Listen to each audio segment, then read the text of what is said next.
Hey everyone, welcome to another week of EHour. I would say it's nice to see you, but I don't see most of you. I only see a couple of you, and those are our distinguished guests that we have here today. Hey, there's one of them. There's Jonathan Golden. He's come here to join us today. And there's another person who's going to be able to join us today, and I'm going to introduce him in just a quick moment.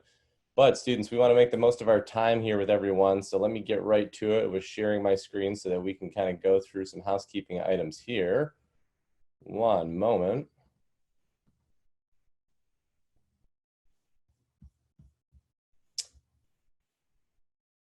Nick, can you verify that you are seeing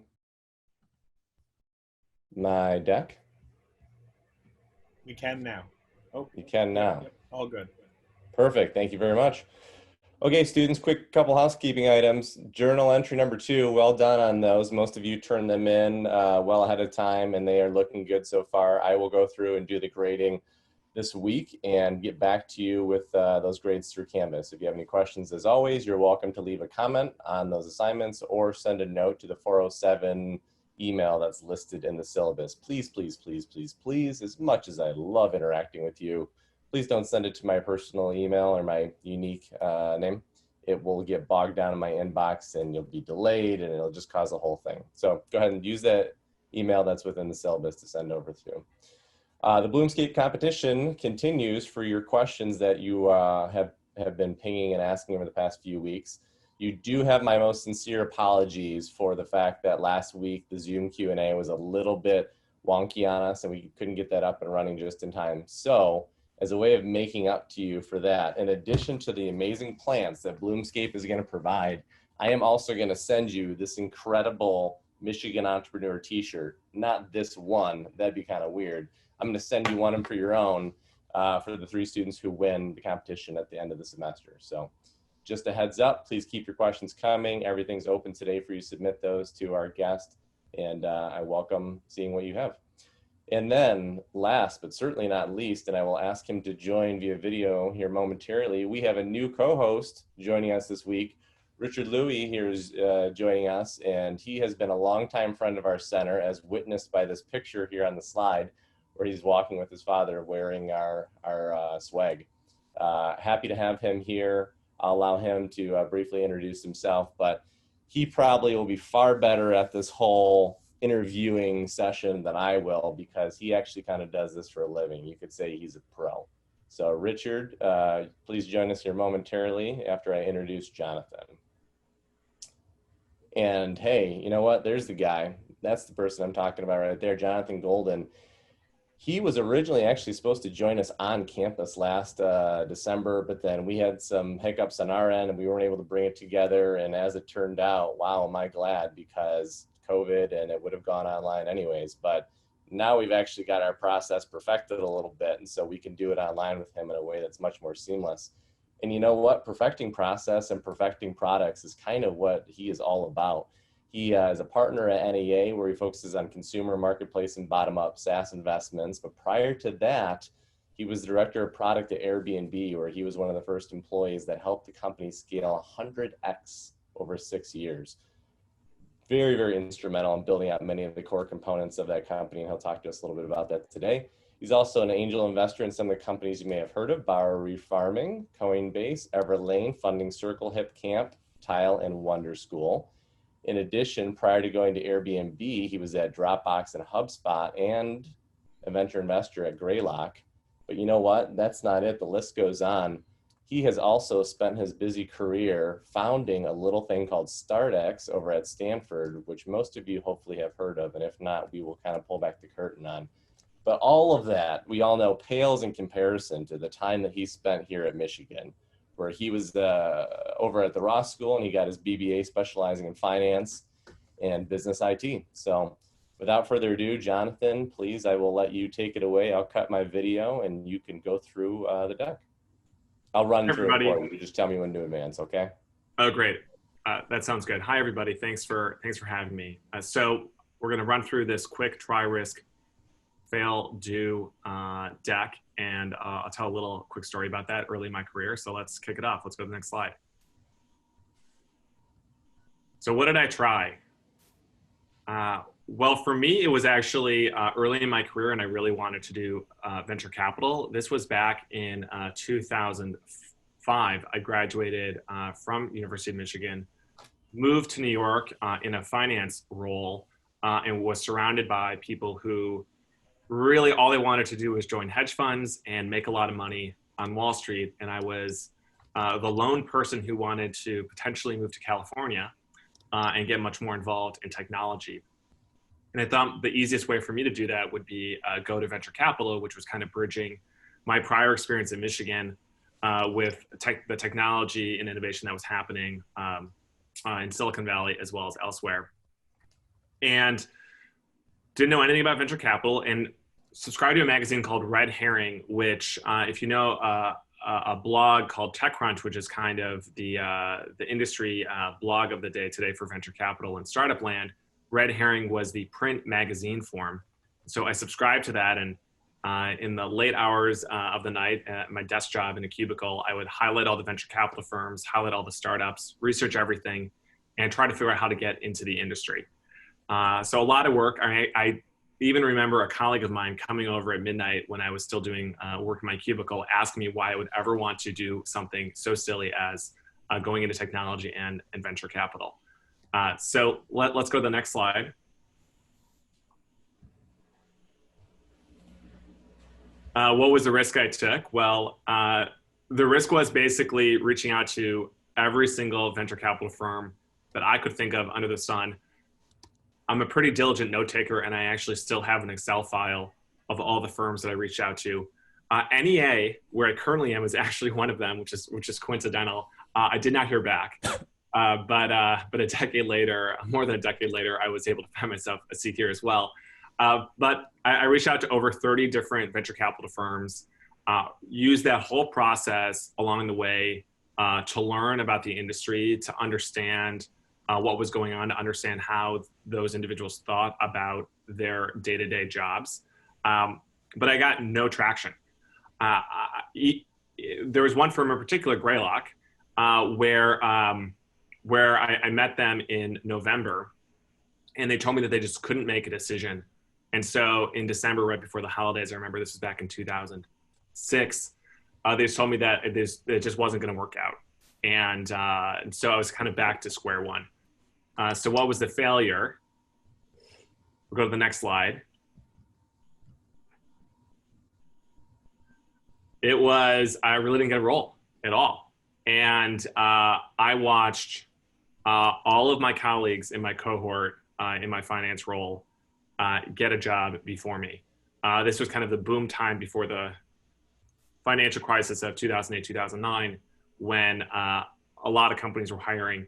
And so out of my cohort of individuals in that class of roughly 130 to 140 people, I was actually the only one to not know where I was going after our 2-year program. So if we go to the next slide.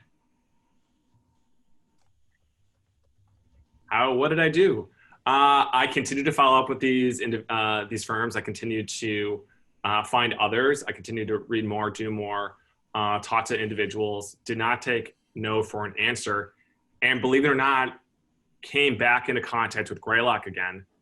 This was in February and March of 2007. And they ended up saying, hey, look, because of your persistence and not giving up in the industry, we really think that that determination will do well in this type of work. And ended up getting hired at that firm, which at the time was more of a boutique venture capital firm. There were roughly 8 investing professionals.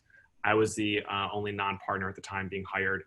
And so everybody was 20 years my senior.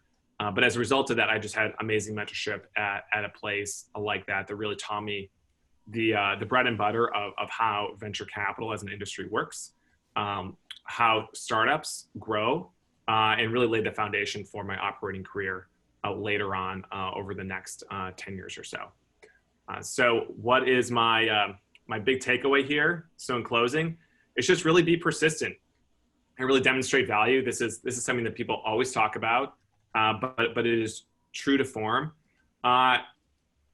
I may use the expression "don't take no for an answer," but you know, you be thoughtful in why somebody's saying no, and see if it is a hard no or a soft no, or there's something that you can also change. I've seen a lot of individuals tell me, especially early in their career, well, I emailed somebody and they didn't get back to me. I said, well, did you email them 3 or 4 times? Did you add value? Was it the right way to approach them? And look, if somebody doesn't want to talk to you after 3 or 4 times of thoughtful reach out, you probably don't want to talk to them anyways. But if somebody is genuinely a good person, and you do reach out 3 or 4 ways in a thoughtful way, I guarantee you that if they're a good person, they're going to engage with you and open up. And if it's not for a job, maybe it's just for guidance and some mentorship. So that was kind of one of my first big failures, which quickly turned into an opportunity. Absolutely. Well, thank you, Jonathan. I appreciate the overview there, and you kind of adhering to our slide deck. That's not always the easiest one to kind of allow yourself to have some free flowing with. And then Richard, if you wouldn't mind kicking on your video, it'd be great to see you again as well. Hey, there you are. Hey. Nice to see you. Good to see you. So before Jonathan, we go any further, I would be remiss if I didn't allow Richard a chance to say hi and intro himself real quick. So Richard, if you don't mind telling the students a little bit about who you are and why Michigan matters to you. Yeah, because this is all I wear. I mean, I got nothing else but this, pullover. That's all I got. That's one reason. A lot of free clothing. Yeah, it's good to be back. And Eric, thanks for being here. Jonathan, they cannot wait to hear from you. I'm just, I'm involved with CFE because of Eric, as well as, doing some, not to the degree that Jonathan is investing in necessarily, but I've been involved in maybe 5 or 6 different small businesses, some that have had some investments, some that were funded in different ways. So it's great to be here. It's great to have a conversation. And Eric, if I've missed anything, of course, you'll let me know. By day, I'm a news anchor over at MSNBC and NBC News on the weekends. During the week, I've been working on a movie, a documentary, a book, and taking care of my dad. So it's really great to be here. Perfect. And a go blue just feels like the perfect punctuation for all of that. Right? Yeah, there you go. So Jonathan, kind of circling back to some of the conversation you were talking about and some of the career experience you had, I want to rewind a little bit though. Talk us through some of the obstacles you had in launching StartX at Stanford. I mean, that's become such a prominent thing now, and I can't fathom what that was like in the early days. So what was it that were the big hurdles to be overcome? Sure. So StartX is Stanford's nonprofit accelerator that was started by students at Stanford, and the facility is now off campus because of a lot of IP issues, but still obviously has close ties to the university, as well as the Stanford Endowment, which created a fund a few years ago to fund it. But in the early days of StartX, I did end up going to graduate school at Stanford. I started in 2009 to 2011. And in 2009, still wanted to stay in the startup community ecosystem, and really was trying to figure out ways to do that on the Stanford campus, and realized that there wasn't a lot going on. As much as Stanford is perceived as being a fertile ground, there were not a lot of organized kind of activities being pursued. There was a burgeoning kind of accelerator type community being created outside of college campuses. Y Combinator is probably the most well-known today, which roughly got started in 2006.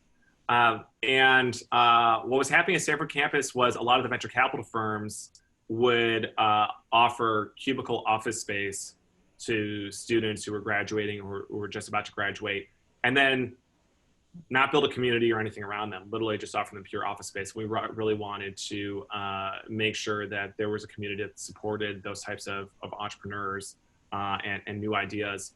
And so we went off to start StartX, which was basically an accelerator for Stanford startups. And the challenges that we had were many. We started from scratch. We had to assemble a team. There was originally a core 6 of us. And that core 6 team came from a lot of different parts of the university. Myself and another were business school students at the time. There were a couple of engineering students as well. another one that was in symbolic systems, which is also another discipline at Stanford. And so really trying to bring a cross-disciplinary type of team together, and started immediately canvassing the campus and trying to get people to actually apply to the program to do our first summer cohort, which would be that summer. The challenges we had, which I won't go too much into, were actually very much just getting anything off the ground and finding support for it. But what was surprising for us, and which I never anticipated, was there was a lot of political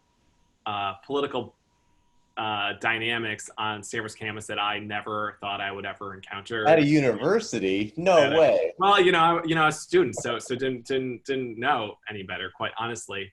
And so there was a lot of just resistance because there are a lot of people who felt like they had turf and needed to protect their influence on campus. And so we were told in many explicit ways to actually stop and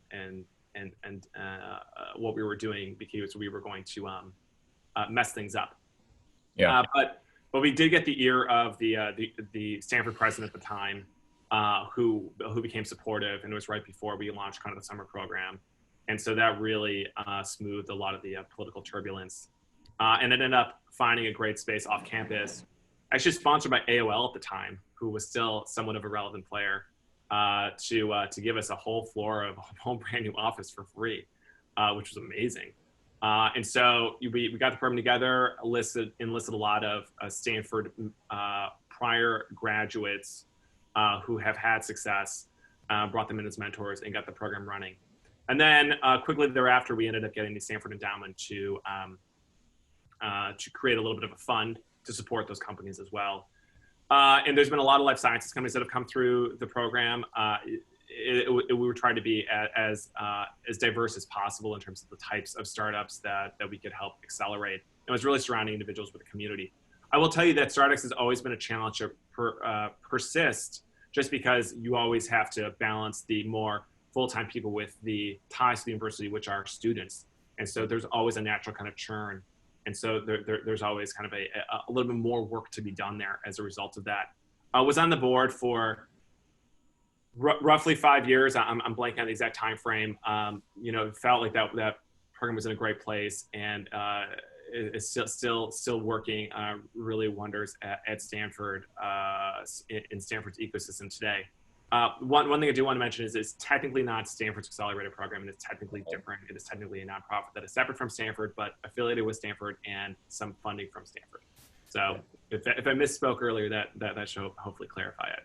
But as usual, always political dynamics, even around how I'm supposed to message it. So yeah, you had to put in the asterisks, and well done. Hey, so Jonathan, I'm asking you, I have a 3-part question, and then just because it's sort of like a TV approach, if you could tell me in like 30 seconds for each one of them, what was the lesson you learned in BBA at Michigan that you still hold, like you still got it in your pocket today, that has kind of informed you? That's the first part. Yeah, I think the core of it is just critical thinking, and kind of going to underlying assumptions and fundamental assumptions of why something is the way that it is. My personally is one where, if anybody's ever done those personality tests, the old one was the Myers-Briggs test. I was a very hard J, which is a judger, which is not the best term for it. I actually feel like I've actually moved much more in the middle. You got to evaluate deals. That's good. I mean, you're looking at deals, eh? Right? Well, yes and no, but I think that's my natural tendency. I think what University of Michigan really helped with is really trying to question an underlying assumption of that hard structure. And I'm one to build structure constantly, but if I need to blow it up, I will blow it up. Yeah. And so that I think is a different type of J that may not come out in the specific type of personality test, but that my Michigan experience really helped hone. Yeah, but blow it up in a practical way, right? Right, Jonathan? Exactly. There's got to be a reason for it, right? Right. So you could be thoughtful, critical, set your agenda, set your path, set the next steps. But if something fundamental shifts, you have to adjust. Right. COVID's a great example of that, right? You've got your plan. Don't just march down it, without fundamentally rethinking the fundamental assumptions, but then take the time to rebuild. And I think that's different than somebody who may be, again, if you want to bring out Myers-Briggs, sorry for bringing out a totally different framework here, a perceiver who's basically is much more of an unstructured thinker, which is wonderful. And that there's actually many entrepreneurs are unstructured thinkers, but there may be less plans. And so the sand, maybe the underlying assumptions may always be shifting, but maybe the structure isn't there as much. And so trying to bring those together. Second part was at Stanford. What is that thing you still keep in your pocket that you learned that is informing you today when you're thinking about new businesses? And again, Sure. Yeah. So this is more towards my specific graduate program I had there, but there's a class called Touchy Feely, which is all about emotional intelligence, and it has started to gain a little bit more prominence, not in the specific vernacular that I was taught in, similar to kind of how design thinking has kind of permeated all aspects of business over the last 10 years. I think EQ and Touchy Feely has as well, but they're business and working, and the longer I just have a career, the more I realize that it's truly about the people. It is truly about not what you say, but how you're heard. How you heard it. What was that? How you hear it? Now, I was going to say not what you say, but how you're heard. And that I've been in so many situations where somebody will say, well, I told you that, or I said that, or nobody listened to me. And ultimately, what matters is what does get communicated and what the other person does pick up. And that is both positive, saying, look, you're a wonderful individual, and here are the things that I've seen that work, or here's some critiquing, and here's something.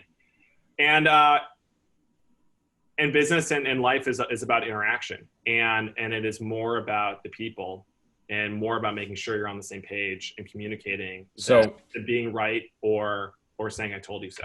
My third part of my question, Eric knows I'm cheating here. So then what has been your favorite sort of device when you're talking about the VC world, right, in the entrepreneurship space, that you use so you're heard the way you want to be heard? Is it volume? Do you shake your hands? Do you jump up and down?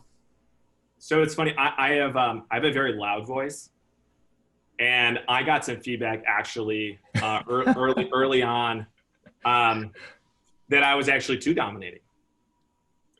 And I'm not a physically impressive individual, but just the way I'm bombastic can come across that way. And I've actually gone the opposite way. And for me to be heard, I actually try to diminish myself and try to lower my volume and lower my temperature and try to relate more with that. And I know this sounds crazy, but there have been situations where I will physically lower my physical presence to actually make sure that I'm heard. I had a boss like that, also an ME, but he would lower his chair. I'd sit down next to him, and he just so he could do exactly what you're saying. And all these nuances, the thing that I've learned is you have to have different techniques for different situations and different people. Yeah. And the expertise, which I'm improving on, I'm no expert in this, is understanding when to use what. And I've also had to come to terms with, that doesn't mean that you're not your genuine self, because you can be your genuine self in all of those different forms. Don't be disingenuous to your thoughts or how you want to come across, but figure out the best way to come across in your authentic way that the other person's going to hear. And if that means, to your point, lowering my physical presence and talking softer, so be it. That shouldn't matter to me. You got it. Sure. Over to you, Eric. Yeah. Yeah. So, I mean, Jonathan, I'm so glad that you touched on that EQ class. I caught your Medium article that you wrote about that and how that was your single greatest personal accomplishment while you were at Airbnb. Talk to the students a little bit here, and maybe in addition to brushing up on EQ and the ability to have interpersonal dynamics, give me the two other things that you would say, wow, these are fundamental components they should be learning before they graduate. These are things that if I could go back, I wish I would have really brushed up on. What are the two things? I'll try to frame it, and then I'll think of my answers as I'm reframing. So to kind of exceed in careers and startups that are just naturally more nimble. One is to just truly be ever curious and ever trying to be a learner.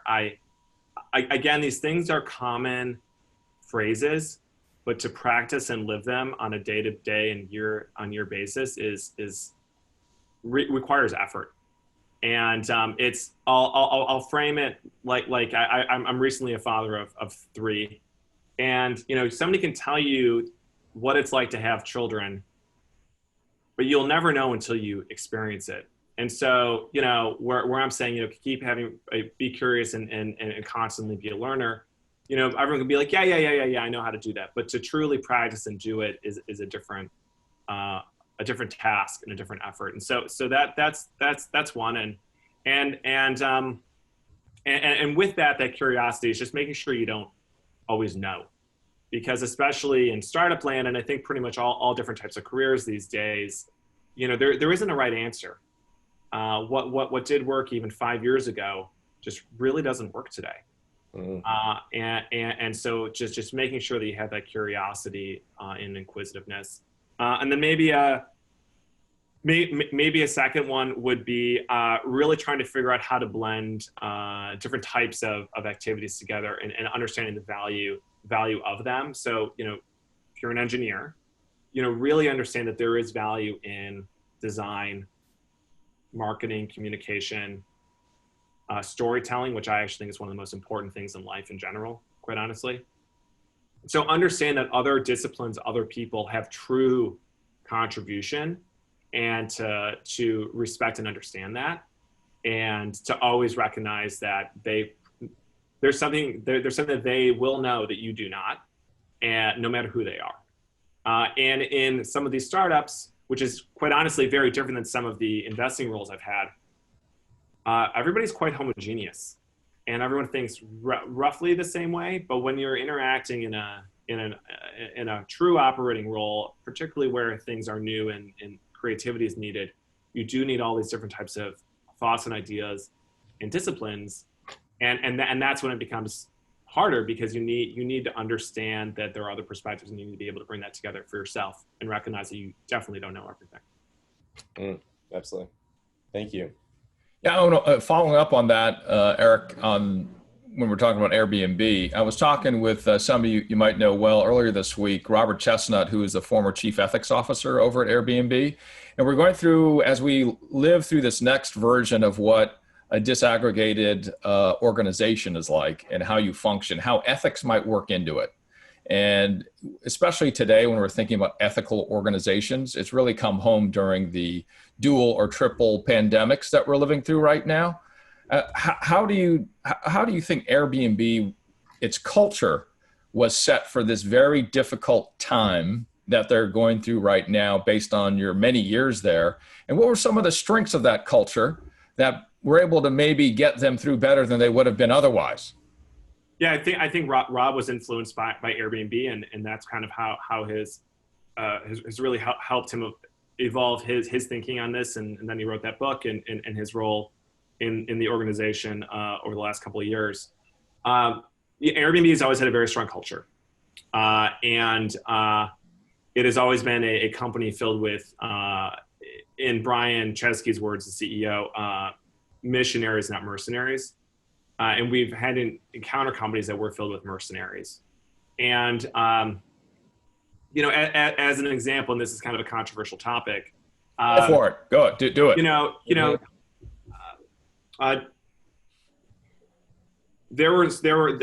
I was there started to be percolations of people claiming there was discrimination on the platform.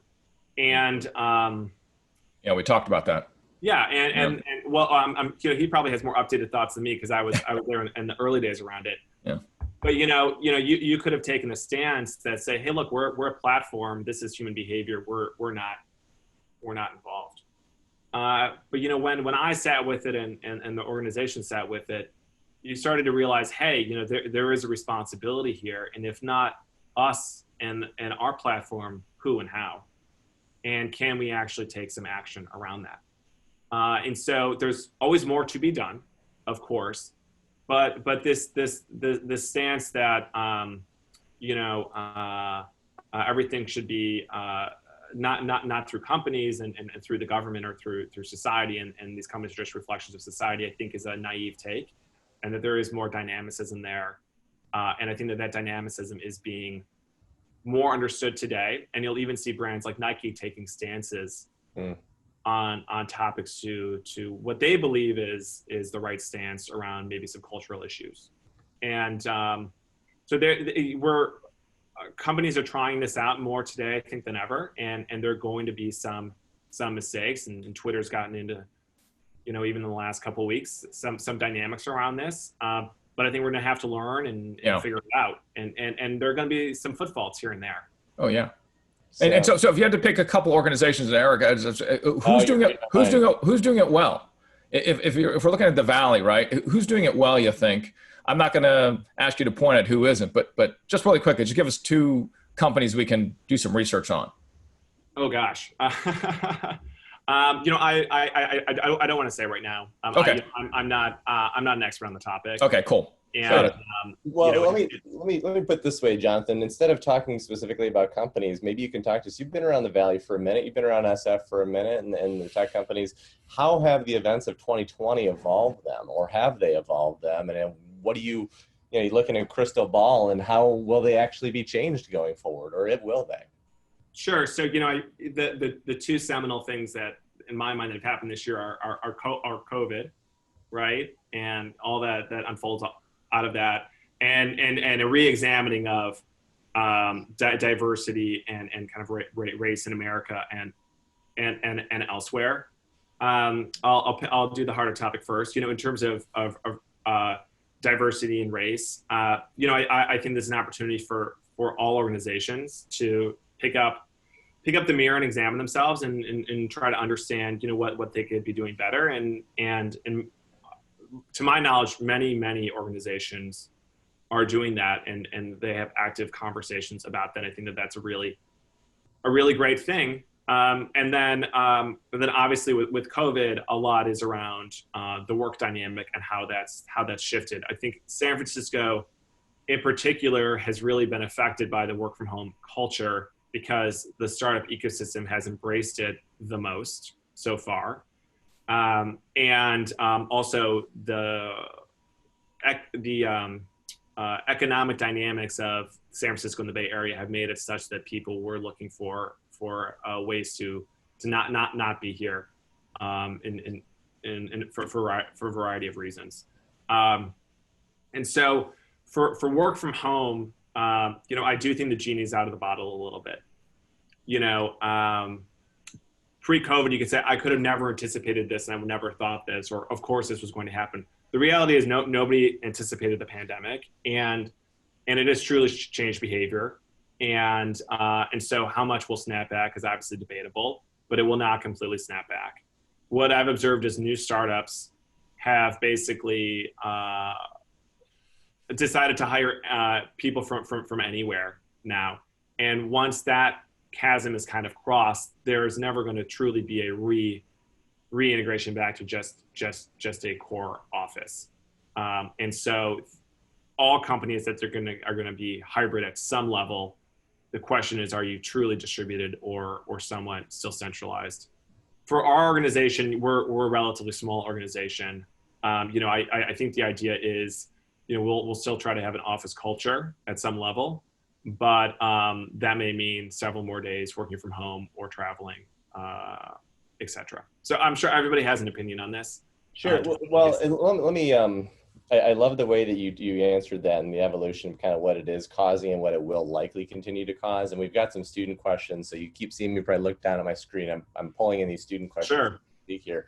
Well, a couple of the questions that have come through have been in relation to, is it necessary to get a business degree or a graduate degree to go into VC? And then I want to append that to also ask, and Richard, I would pose this question to you as well as a longtime Bay Area native. Is it still critical to move to the Bay Area? And I see you smiling because I'm sure this is a question you've gotten before. Is it still critical, and is it still beyond that advisable? Yeah. So I do have a business degree. I came more from a business kind of background. We haven't talked too much about product management, but it is really kind of the convergence of engineering, kind of business or general management acumen, as well as analytical type acumen around statistics and data science and all of that, and you can even pepper in a little bit of design too. And so it's kind of all four of those. And so I think all types of product managers will kind of have a strength on one side. The reason why I bring that up is because I also think that in investing, people can have different strengths too. I think where I am at NEA, we really have wear two hats. One is deeply technical, and so we have the former CTO of Silicon Graphics, former CTO of Sun Microsystems. They're both partners here, and then you've got maybe somebody like me, who's more of a mix between an investor and an operator, and then you may have somebody who's been more investing kind of their entire life. So I think NEA is kind of a unique place where we've had a lot of mixes. I think if I would say in general, what is the trend? There was a period where it really relied heavily on operators, and that was about 10 years ago. There was a lot of marketing being done by a lot of venture firms. But what I've noticed more recently is it is more people who have kind of done investing in the past, and so that does ebb and flow in Silicon Valley and in venture capital, and so it'll probably then whipsaw back to maybe the more technical, maybe the more startup-y person versus the more investor. And I think there really truly needs to be a balance. And so when I said you need a business degree, absolutely not. There's a handful of people at NEA who have business degrees, but it's definitely the minority versus the majority. So that is not a prerequisite. Okay. In terms of San Francisco specifically, and kind of what will happen. Well, let me pose it to you this way. Is it still, for the students who are coming upon graduation or thinking, man, I want to go into venture capital, man, I want to go become a startup operator, is it still critical to move to SF or the Bay Area, or is it so disseminated now that no longer is as necessary as it was before? So venture and startups is a true power law type industry. And you probably heard this before, but the successes are wild successes, and the average is pretty much just a failure. And so I do think that the wild successes will still mostly be here in San Francisco. And that's for a variety of reasons. There is a certain cultural element that exists here that is hard to replicate elsewhere. That said, a lot of the demystifying of this culture and of this industry has happened and is enabling that culture and that type of activity to be exported elsewhere. And so now you're also seeing a lot of great companies being built elsewhere too that are true power law type companies. And so do I think we'll see more companies elsewhere? Yes, but do I think that there will still be the dominant place will be Silicon Valley / San Francisco? Yes. So I that's a nuanced way of answering the question. If you were to come kind of not being ingrained in that culture, I can't think of a better place to go to get that culture and absorb that type of energy. Once you do that, I think it's easier for you to then go and move to New Zealand as an example, which some people have, and maintain that. So if I was to give a true recommendation, at least from what I know right now, which could change in 6 months, if you really are trying to do that, it may make sense for you to get a little bit of your feet wet and immerse in that environment, and then think about maybe going somewhere else versus historically would have said you may have had to have stayed here. Yeah, so it's 2 years and then you can move on. Maybe. Sort of like, get your feet wet, get the foundation in there. Some quick ones that I want to ask you, Jonathan, and when you're looking at decks right now as you're evaluating opportunities, so I want to ask you about your 3 favorite slides. I want to ask you about your favorite Zoom skill when you're getting the pitch. And then I want to ask you, what is the one word you like in LinkedIn? So some real practical things for me when I pitch my business to you next week. 3 favorite slides. Again, the Zoom skill. Do you like when people, Well, you can tell me. And then finally, the LinkedIn word that you look for. Sure. So I'll merge the first two together because I already hinted upon it. The number one most important skill for any entrepreneur is storytelling. Flat out. Because if you can't tell a compelling story to your investors, to your potential hires, or to your potential customers, you're not going to succeed. And that is so fundamental. And that storytelling capability it applies in many different aspects of life, but it applies in spades in this industry. Yeah. Because ultimately you have to recruit all those three types of individuals, and people respond well to stories. And that is how we communicate messages. So you got to have a really compelling narrative around who you are, why you're best to do this, and what drove you to do this. Unique insight around what you're doing, the market that it's a huge opportunity, and you're already starting to recruit and demonstrate progress towards that. In terms of Zoom's skill, it's engagement, and again, it's part of storytelling. And I'll just share with you a deal that I won recently, which was just very competitive, which it seems like all the great ones are these days. Better be. The feedback that we got was that we were engaged with him and showed our level of interest to him when he was telling his story. And that's a two-way street. So it wasn't me sitting back here looking at my phone and occasionally looking up. It was me being engaged, smiling, being interested, trying to understand and picking up what he was saying. Also, he was an amazing storyteller, and also that's why everybody was engaged too. So But why was that person an engaging storyteller? Was it because he talked loudly or she talked loudly? They're a soft-spoken person. It was a very authentic entrepreneur who had a true. They built a product for themselves and had gotten it to quite sufficient scale. And again, was kind of going back to that missionary versus mercenary. The product development had a lot of questions. If you could go here, you could go here, you could go here. Yeah. And his ability to say, look, this was my problem, and this is how I'm solving it, really has kept the guardrails on what they are doing. Yeah. To really see that through versus potentially going. Perfect. Yeah. Delicate balance. Perfect. All right, Jonathan, give me the LinkedIn one, and then we'll wrap. I don't know. That's a hard one. I'm a little hesitant around buzzwords, quite honestly. So I don't know if I have got a great answer for that. But maybe at a high level, it's somebody who's a doer and a builder versus a manager. Maybe I'll just tell a quick little story about this. One of the teams I ran at Airbnb was payments on the product side. Payments is highly technical, and I used to hire or look to hire from Google Wallet, who was had hired a lot of great people at the time. And I got to tell you, I probably met 10 to 15 people who told me that they built Google Wallet. I was like, you built Google Wallet? They're like, I built Google Wallet. I was like, okay. I was like, when did you join? It was like 4 years after it launched. And I was like, okay, well, I'm like, how did you build Google Wallet? And basically what they told me was they would turn the knobs of what somebody else had already done. And the difference between somebody who literally took that from idea to conception, even if you could argue Google Wallet may have looked like PayPal Wallet, they still had to take it from 0 to 1 and really do that. And then other people were brought in to dial the knobs. And that skill set is much harder to truly do and execute on than turning the knobs. And I do think that it's the greatest learning for that individual as well.